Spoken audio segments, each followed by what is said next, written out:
Welcome to Sports Scope, the most influential sports talk show in the nation.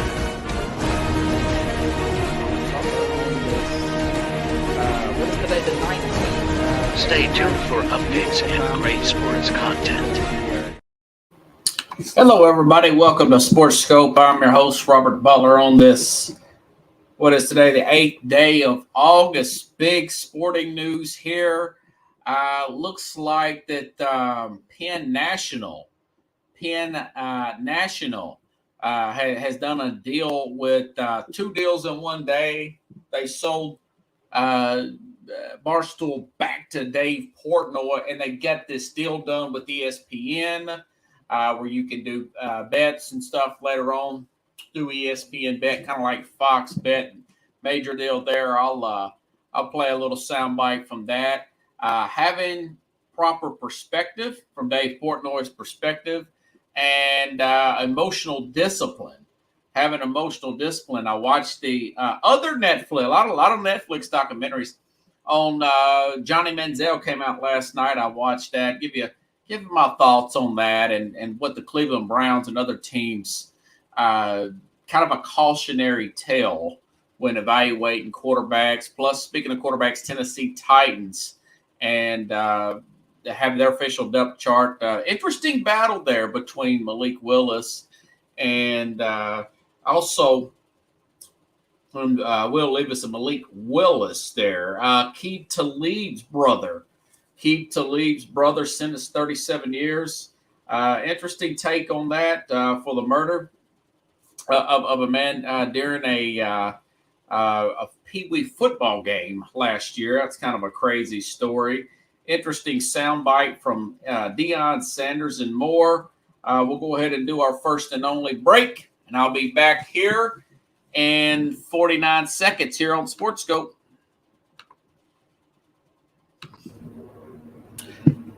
Hello, Sports Scope followers. The program has seen tremendous growth since going 5 days a week.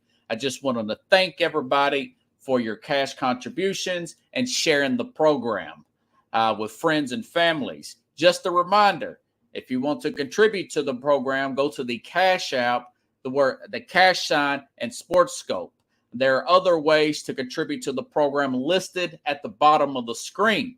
If you want to advertise on the program, go to Sports, that is Sports with an S, another S, Scope, SKOPE, at gmail.com, just like it's listed at the bottom of the screen. Thank you and enjoy the program. All righty then, I'm back here live. Okay, now let's see. And I didn't even get to the Baltimore Orioles situation with their announcer. I thought that was kind of crazy. All righty then. A couple of quick announcements there. Pickles tomorrow, 30 minutes into the program. Keith Engel. We're going to ask him about this conference realignment. Going to get an update on the Patriots situation. What's their wide receiver situation looking like there? Really good show with Keith Engel. Will be on the program tomorrow, 30 minutes in from TGI Sports. Thursday, Jack Hirsch will be in at 30 minutes past the hour. He is the Hall of Fame boxing writer. Okay, I want to ask him about Terrence Crawford, the undefeated boxer who is spraying out. And I was wondering where this guy come from, the Jake Paul emergence. What are his thoughts on Jake Paul being a legit contender and what he's brought to the sports? We'll get in a little bit of Jets questions. Listen, the Jets are playing on Hard Knocks tonight. This will be the first airing. I've got my reordered HBO just for this month, right? To watch Hard Knocks tonight on HBO. So great next few days ahead here on Sports Scope. Okay. Couple of big things here. All right. I guess I'll start off with Dave Portnoy. And, the more I look into owning your own business, the more I realize, it's harder. but yet it's more rewarding, even though you have more responsibility. It's better not to really have to answer anybody and have to walk on eggshells constantly, being under the supervision. Listen, back about, what was this, 2019, I want to say, Dave Portnoy, everything broke. Around 2019, he sold this Barstool Sports. It's a content sports provider. It's more of a somewhat edgy sports content and creation there. Started in 2003, but in 2019, sold it, Pickles, to Penn Entertainment, Penn National. That's a gaming casino company. A huge amount of money, $450 million. Story broke everywhere. Everybody was talking about it. We're just now getting sports gambling legalized in states around the country. It's not been that many years since sports gambling has been legal to the Supreme Court. I want to say we're up to about 16 states. So it's still in the early phases of sports gambling in America. Now, me personally, I'm already got to the point where you got to have some discipline on it. You can go broke easy on sports gambling, especially with those parlays. I do like the setup of a, not necessarily FanDuel and everything. So Fox Bet, they've had something out for a while. And there's another story tied to this with ESPN Bet. So here's Dave Portnoy buying back his company less than 4 years later for $388 million. And Penn Entertainment seems to be gladly to take the loss to sell the thing back to him. Listen to Dave Portnoy talk about this today. This is a long bite, but this is interesting. I like that. He got the little sound effect and everything. Okay, emergency press conference time. Maybe the biggest emergency press conference we've ever had here at Barstool Sports. Where to start? Penn Entertainment and Barstool Sports have gone our separate ways. As of this moment, while you were watching this video, I have purchased back Barstool Sports from Penn. So that is right. For the first time in a decade, I own 100% of Barstool Sports. Not since the Chernin deal have I been in total control of everything. Why did it happen? How did it happen? Well, I think Penn, who I have nothing but great things to say, I've said that all the way along with the Penn relationship. I have nothing but the most respect from Jay, his whole team, everything. We did this deal about 3 years ago, and I think both parties are like, we're going to take this thing to the moon. And we underestimated just how tough it is for myself and Barstool to operate in a regulated world where gambling regulators, the New York Times, Business Insider hit pieces, fucking with the stock price. Every time we did something, it was one step forward, 2 steps back. Yeah, and I'll stop him right there. He says 1 step forward. What the heck is wrong with this? Let's see. I'm having a little lag time here, folks. All right. Okay. Sorry about that. He says, always worried about the stockbrokers. 1 step forward, 2 steps back. I just got done watching the Air movie with the founder, Phil Knight, the founder of Nike Pickles. He says, Phil Knight says, I got to check with the board on this. So they're willing to invest all this money into this young kid from North Carolina, Michael Jordan. And there's talks of putting all their budget into one guy. And he's talking about having to answer to the board. So when you go public, you're going to get all this money from selling your company, but you've got to answer to people. You're under a huge microscope. So it's not really the freedom. And he just mentioned that every time they did something, it's kind of a racy brand there. And, he's got, he said, mention the New York Times, these outlets, these media outlets constantly writing on them. Stock, you got to check with every little thing. And he feels like he's a puppet. So he goes on. This is more from Dave Portnoy on Barstool. Well, I think Penn, who I have nothing but great things to say. I've said that all the way along with the Penn relationship. I have nothing but the most respect from Jay, his whole team, everything. We did this deal about 3 years ago, and I think both parties are like, we're going to take this thing to the moon. And we underestimated just how tough it is for myself and Barstool to operate in a regulated world where gambling regulators, the New York Times, Business Insider hit pieces fucking with the stock price. Every time we did something, it was one step forward, two steps back. We got denied licenses because of me, you name it. So the regulated industry, probably not the best place for Barstool Sports and the type of content we make. Penn was able to broker an unbelievable deal with ESPN. We wish them nothing but the best in their endeavors. It's truly a win-win. I still own a ton of Penn stock. I'll probably hold it because I think it's going to go up.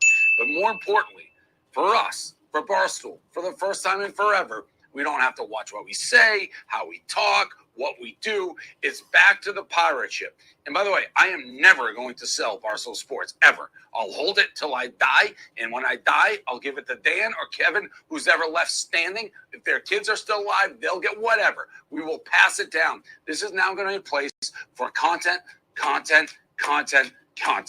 Every time I think I'm out, they pull me back in. That's right. I'm not going anywhere. Barstool Sports, the pirate ship, the cannons, they will plunder from now for the next 100 years. So, and I don't blame him. I don't blame him anything right there with Dave Portnoy for what he's talking about with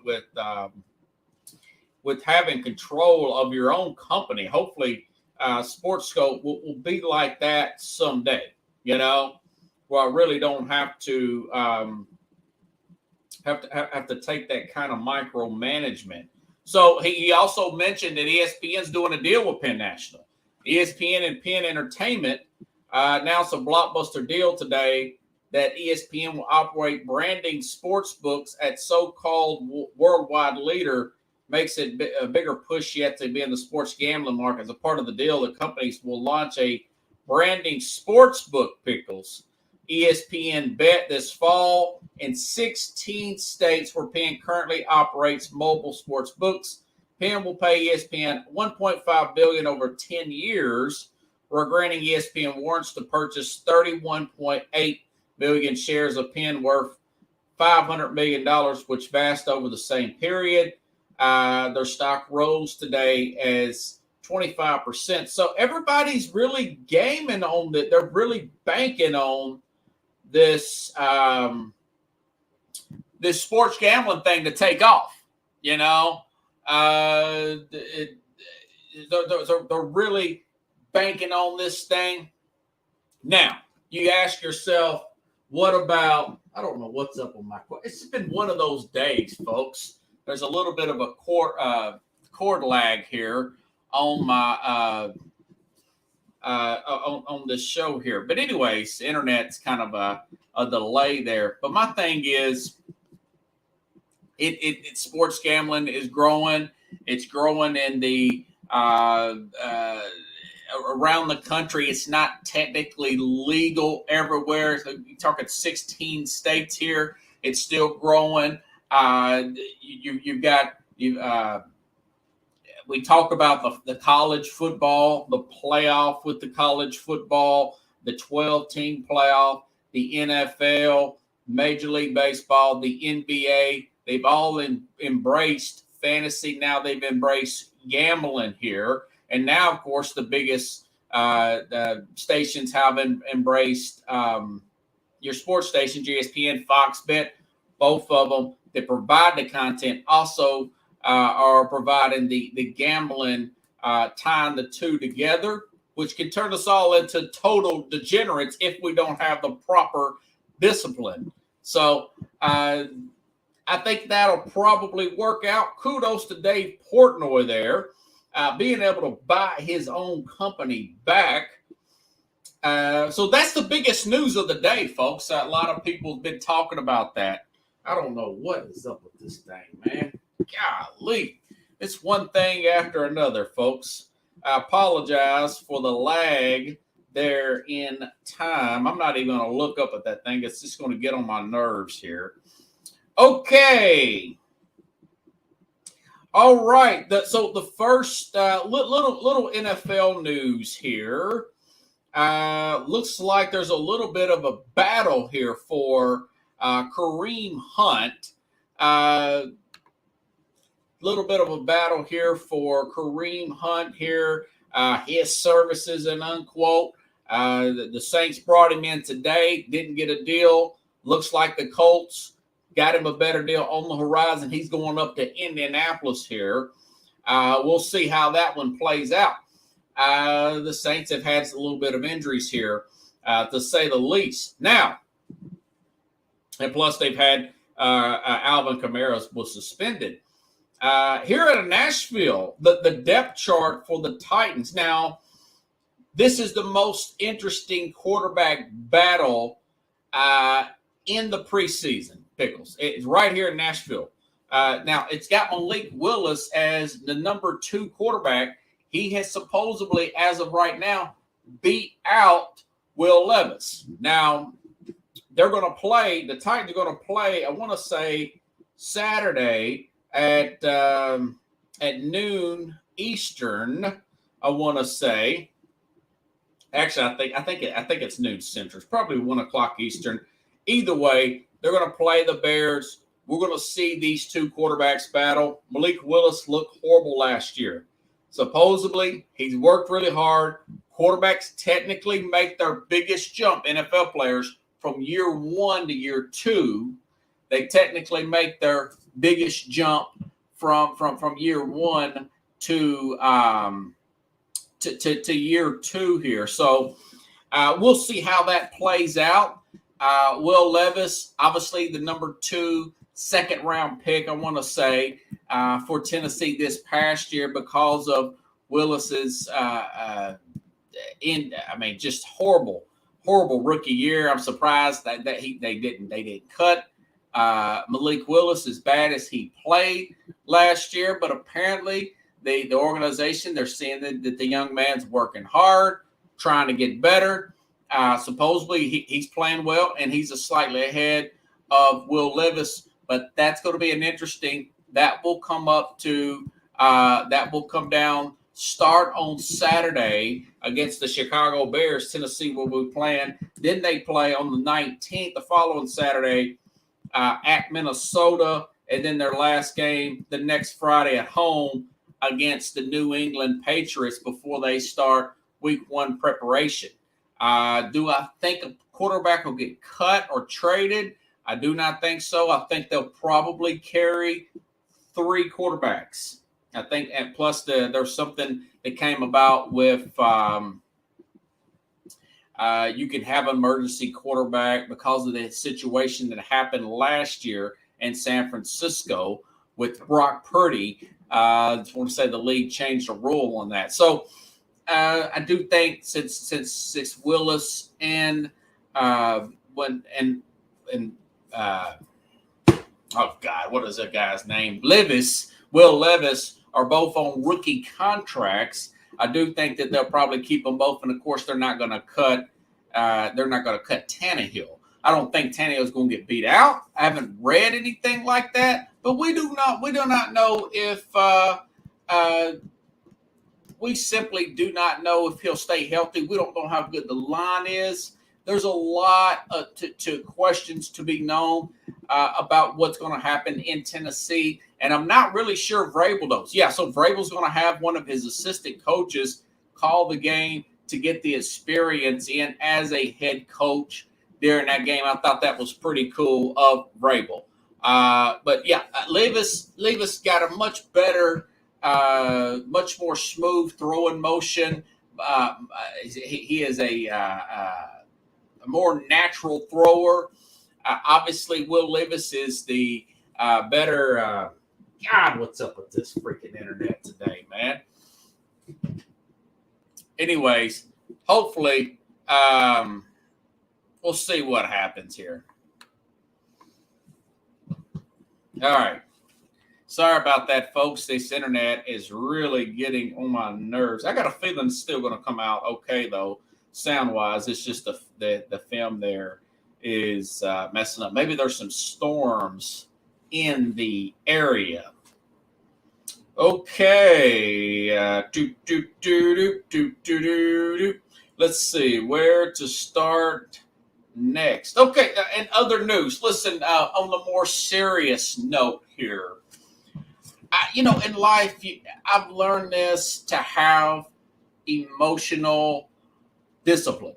And some of us lack it. Some of us develop it. Emotional discipline, not to overreact. Let me make sure. I'm sorry about this, folks. I'm having some internet problems here. Looks like I'm back up to speed here. And I think about, I've watched the Johnny Manziel documentary. He had his share of problems, to say the least. Alcohol problems, handling the fame problems. Did not show any emotional discipline. Too many enablers there. The coaches should have saw that spiral coming. Everybody's worried about themselves, it seems like, and what he could do for them. And he was a little bit kind of blew up out of control. Then I think about another situation where there's no lack of emotional discipline.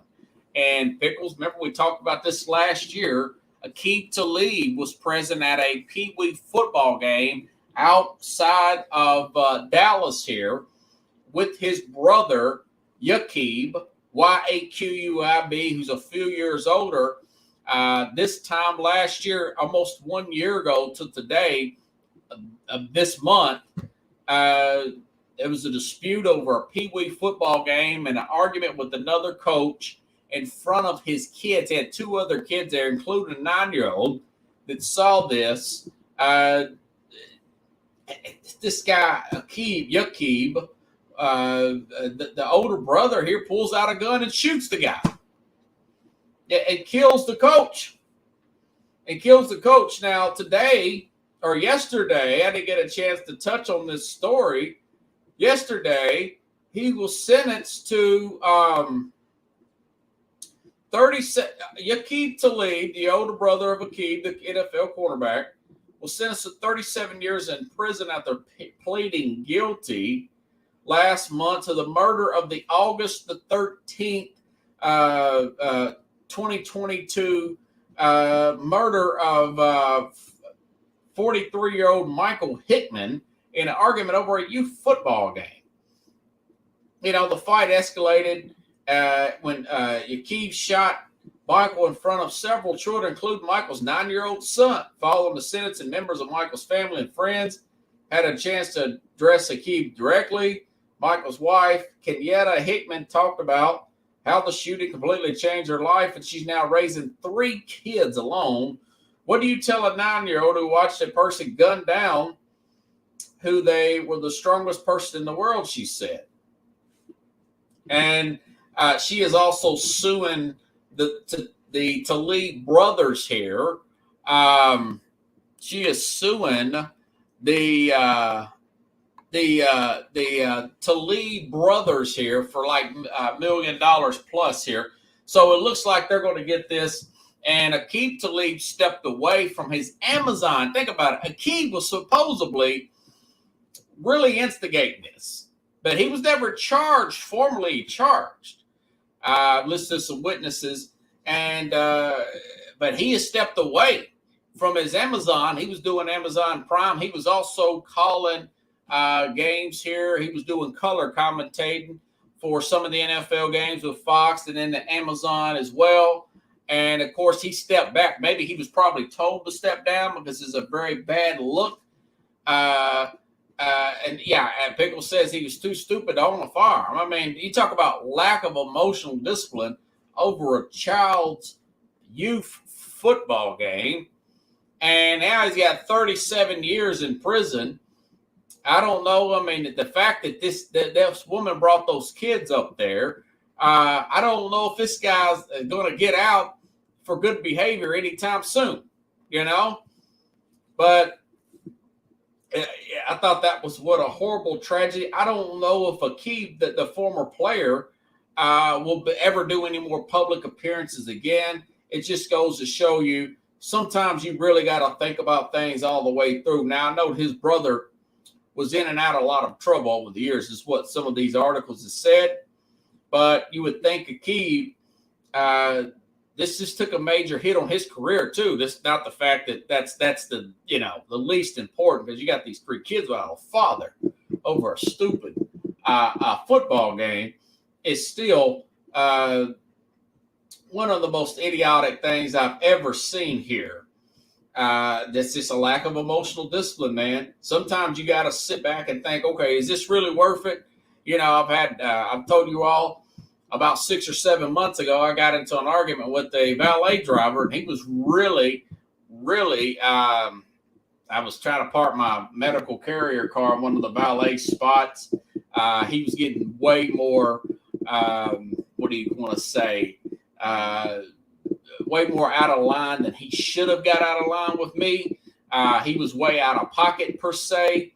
And I tell you what, I was really getting hot, but I had to have some perspective and catch myself and say, listen, this guy's bigger than me. He's trying to intimidate me, but I'm not going to, overdo this thing. Sometimes we had to catch ourselves, man, and realize that this stuff is, certain things are just not that serious, They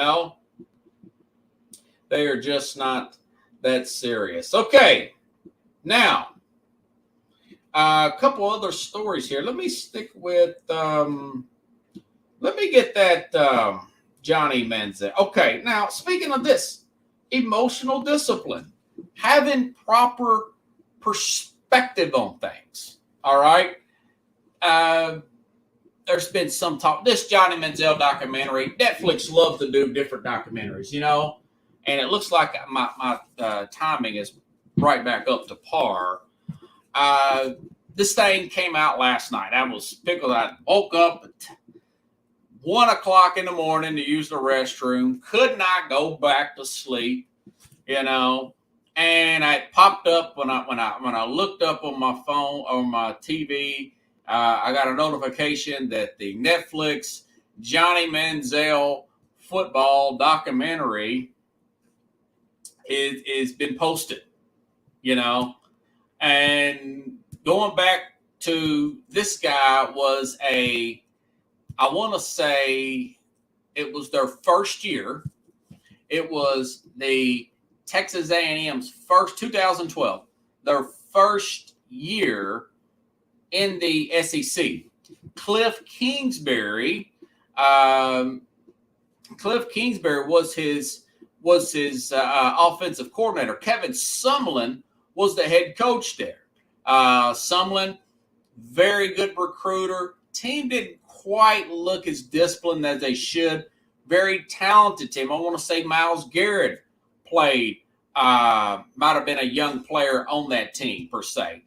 And, I want to say he was a young player on that team. Had really good players. Mike Evans Pickles played on that team, the wide receiver from Tampa.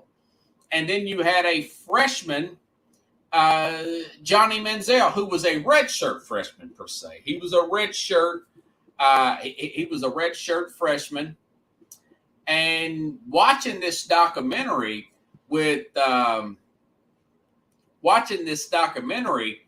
Johnny Manziel was a guy who had the talent, his athletic ability, going back to his high school, the small town in Texas, that he had that quick first step that was very similar to a Michael Vick. He wasn't vertically as fast as Michael Vick, but he had that lateral movement that you could compare to Michael Vick. When he was in high school, they called a quarterback sneak basically a quarterback run. I wouldn't call it a sneak. A sneak is where you kind of rush up the middle. A quarterback called rush, where he's in the shotgun and the center and the guard, they pile on top of the nose guard, and he gets the ball out of the shotgun and runs up the middle. Well, he does it the first time in high school and runs for a touchdown. First time they call it in high school. Then they threw a flag. And it was first and 10 on the 5. It was first and 10 on the 10, their own 10. It was first and 10, their own 10. So coach calls this play. It's a quarterback sneak from the shotgun, quarterback rush from the shotgun, and then there's a holding penalty. It's like 5 yards. It's not like it was a high school holding penalty. So they're backed all the way up to their own end zone. So the coach calls the same play again. There was no penalties, and he runs for like a 95-yard touchdown. From then, Johnny Manziel was born. This guy, his speed was very close to Michael Vick. I'm telling you, if you watch some of the film, it was really close. But here's the thing: he gets into Texas A&M, and he doesn't do any film study. I mean, even I understand the college is different from the pros, but when you're playing against big-time college teams, particularly Alabama's, LSU's, they were in the SEC West, you've got to do film study. Ask Malik Willis. Malik Willis said he didn't do film study. He lost his job at Auburn, the Titans quarterback now, and transferred to Liberty under Hugh Freeze. And Hugh Freeze got him coached up. He started doing film study, and then he ends up getting drafted in the third round of the Titans.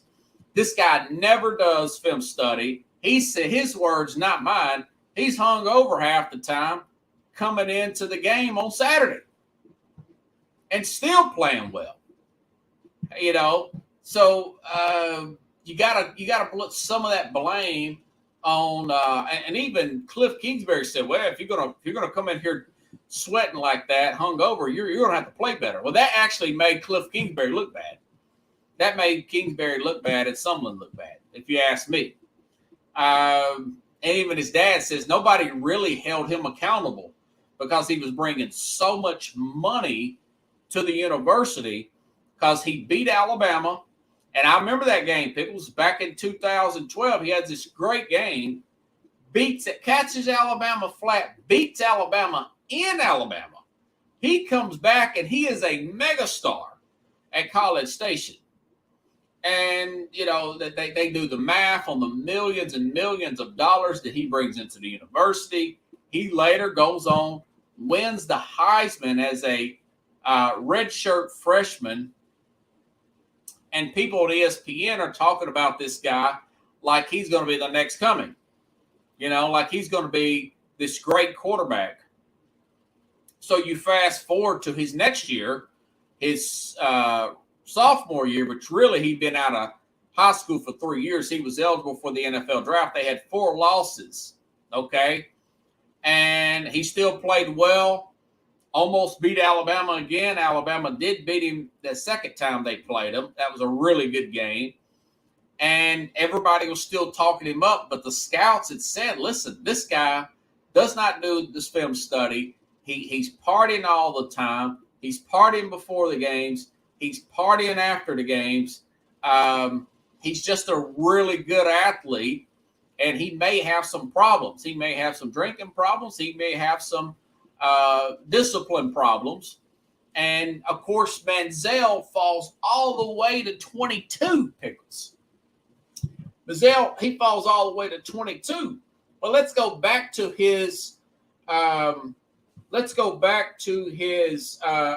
his agent tells this story that during the combine, he's really working hard leading up to the combine, which I'm thinking that's only November, right? It's only, when do you do your bowl game? You do your bowl game, what, January? December, January? So he walks the straight and narrow from the combine, from the end of the bowl game to the combine, has a bender, goes out, gets hammered just before, and he goes to the combine. He tells his agent, doesn't know if he's going to be able to pass a drug test. He seems like he's too hungover to even perform at the combine.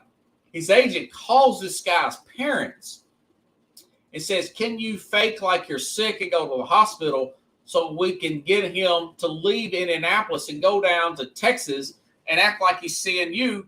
He may fail the drug test, and he's probably too sick to work out at the combine, Pickles. Can you believe this? And so long story short, the dad says, "No, I'm not doing that." He starts drinking a bunch of water. He passed a drug test. He's hung over like nobody's business at the combine, and he does pretty good at the combine. Aces the combine. He's got a good football acumen, but he doesn't study film. He's just doing everything off instinct, right?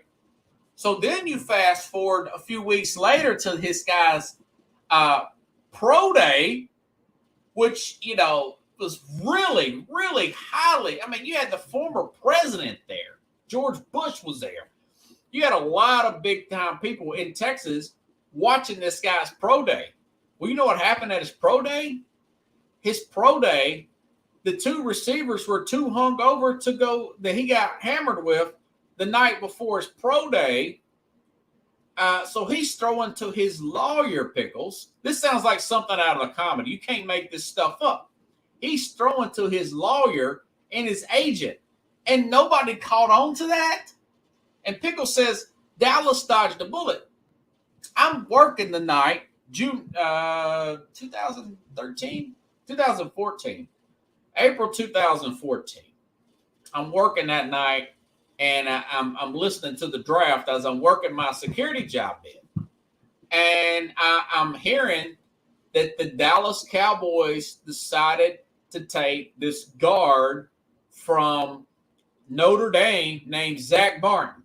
To take this guard from Notre Dame named Zach Martin over Johnny Manziel. Dallas did not want to deal with Manziel. Other quarterbacks were drafted over Manziel in 2014, and one of them was the guy that went to Jacksonville, the quarterback there. But Jerry Jones really considered drafting Johnny Manziel. Steven, the son, talked him out of it. So Cleveland, of all teams, go figure, they draft him at 22.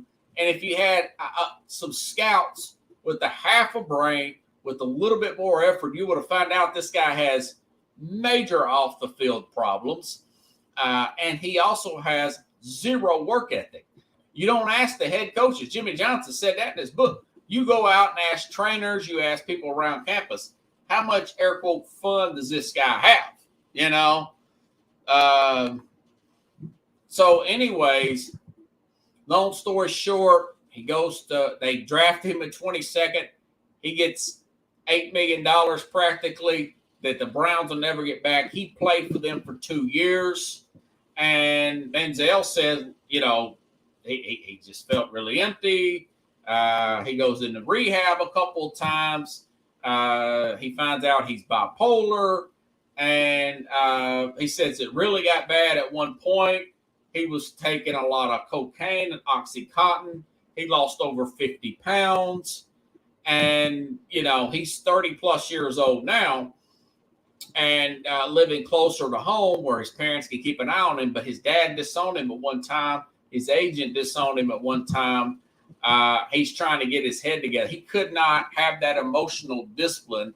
He had too much anxiety for the situation because he blew up so fast.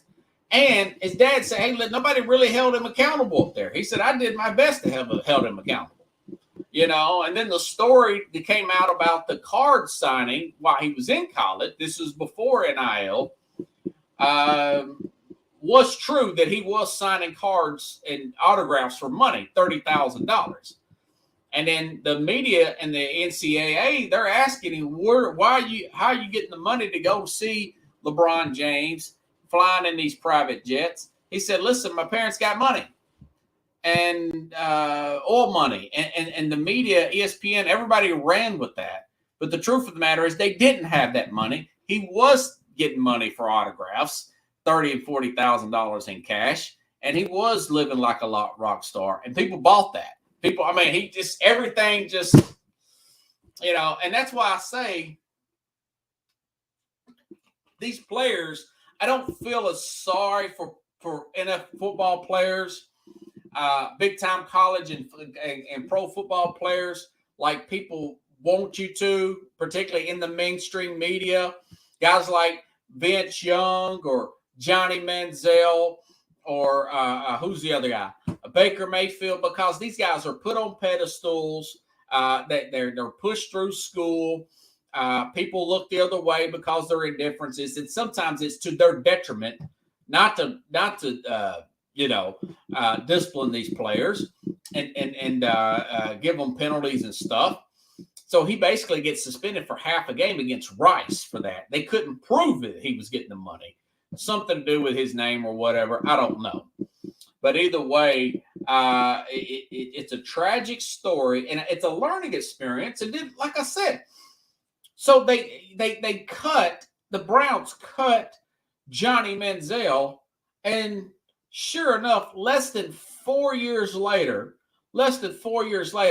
they draft Baker Mayfield, a guy who was arrested for public intox, and this running from the police on camera, and they catch him. You would think they would learn from the Manziel disaster that Johnny Manziel was. Now, of course, they did after a few years, but remember, Baker Mayfield was a number 1 pick. He was an athletic. Manziel could run, man. Manziel can play right now. He's only like 31, but his head's everything he said pretty much run his career. It run his career. And that agent, the stuff his agent said, I think his name's like Eric Buckhart or something like that. It run his career. If you ask me, I wouldn't do any business with that guy. But I mean, it's an interesting documentary. Another Netflix documentary. They get some of these crazy documentaries now. They've also got one from Florida, Pickles, coming up here. They got one from Florida coming up here in the next few weeks. I want to say 1 or 2 weeks or so. Character count. Yeah, you got to do character. You've got to really ask around high school friends. And if you're getting something like, well, this guy's really fun, or he really likes to party a lot, I would really look into how quick does he really get rid of that football? Is he really just running around all over the place? Is the coach telling you what you want to hear? Talk to his quarterback coach. Talk to the strength and conditioning coach. Those coaches will tell you how much you're really getting out of this player. And a lot of these guys do the right thing. They are square. I mean, a lot of them are like Andrew Luck, Kirk Cousins, lifestyle-wise. I mean, Jalen Hurts, his dad was a coach. He's a very serious guy, a very serious guy.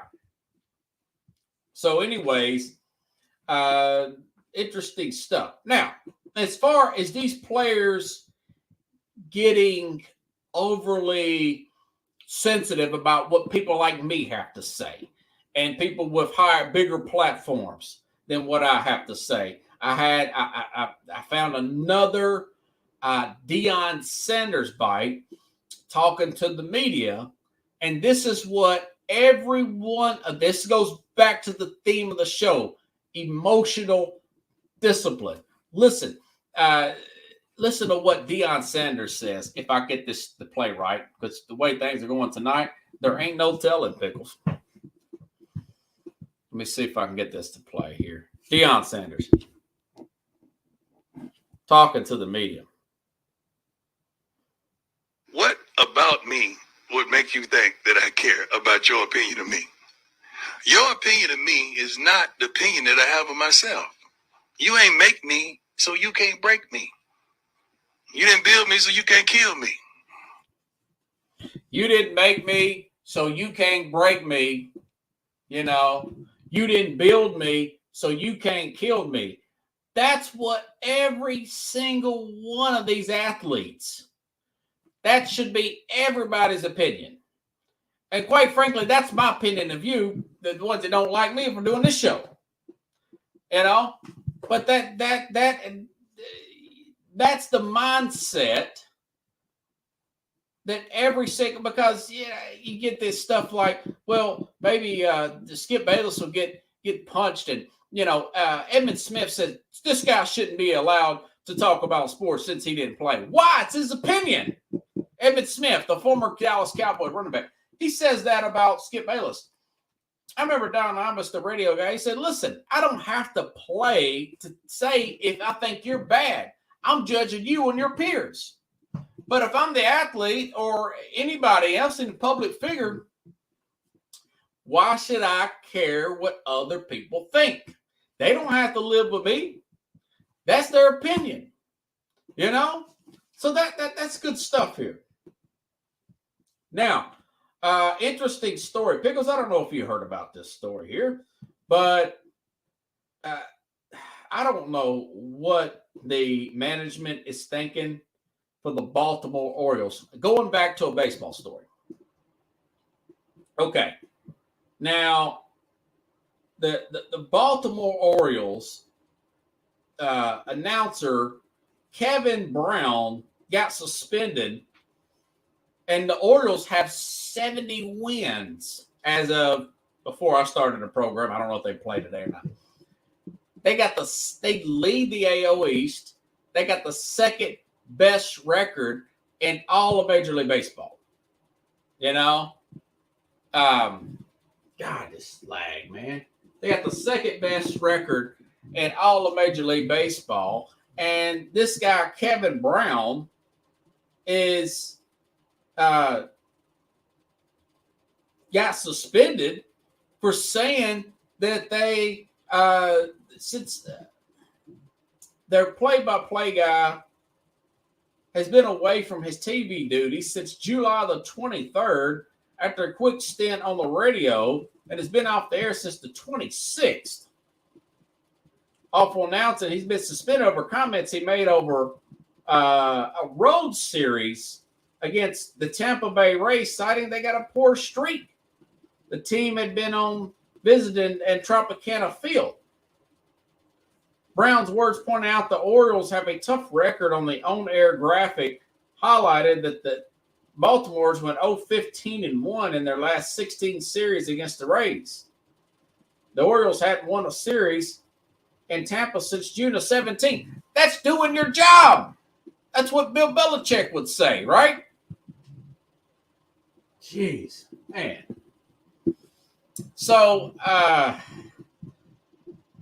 don't know if it was management, was it ownership, but that goes to that's that society we're in, this cancel culture, thin-skinned society. Why does he's just stating the facts? You know, he is just stating the facts here, and the guy gets suspended now. This has been awful announcements reported on it. I want to say that the Mets announcers have commented on this as well. This story has really picked up. If I can get a soundbite, I will. Here it is. Gary Cohen. This is the Mets announcer talking about. Here we go, Pickles. Listen to this. Great season. Well, we were just in Baltimore watching a resurgent Orioles team that has really got the attention of the fans there. They're a young team. They're fun to watch. They're in first place in the American League East. They are just having a great season. And in the midst of that today, the Baltimore Orioles organization draped itself in utter humiliation with their treatment of one of their young broadcasters, a guy named Kevin Brown, who is one of the great young talents in broadcasting in this game. That's line to center field, and Bellinger makes the catch, one out. During a recent game at Tropicana Field in St. Petersburg, Kevin, during his opening, talked about how the Orioles had trouble winning in the past at Tropicana Field, but that they were doing better this year. That was really all he said. And for that, the Baltimore Orioles management decided to suspend Kevin Brown. Let me just say one thing to Baltimore Orioles management. You draped yourself in humiliation when you fired John Miller, and you're doing it again. And if you don't want Kevin Brown, there are 29 other teams who do. So they like you said, Pickles says, telling the truth can get you fired. And that's what I'll talk about, like having perspective when working for other people, man. I was talking about the Dave Portnoy situation there. You're getting all this money from Penn National, but they're strangleholding you on your speech, and each move you make is being ostracized, criticized. You feel like you're a puppet, you know. But I tell you what, if they let this guy go, it makes the management look terrible.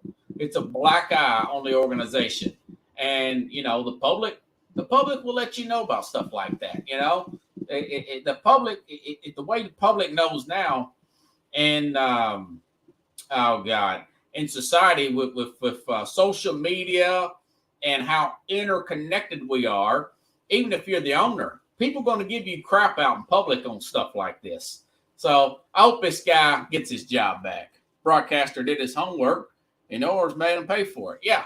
So you're not supposed to be an announcer. You're supposed to be a PR guy that listens to a bunch of lies. I mean, the fact that they're playing so well now, it really kills me that they would say that. And, you know, those used to be, when I was a kid, man, that'd be a dream job to do. You know, some jobs aren't as good as they look from the outside looking in. Hopefully tomorrow, folks, I'll have my internet back on cue here.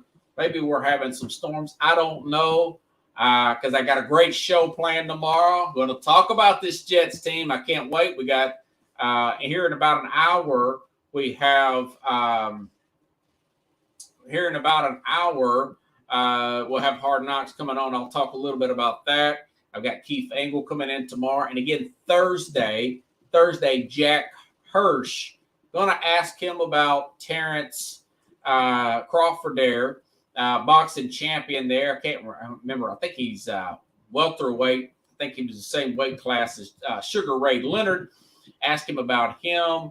And, of course, Paul,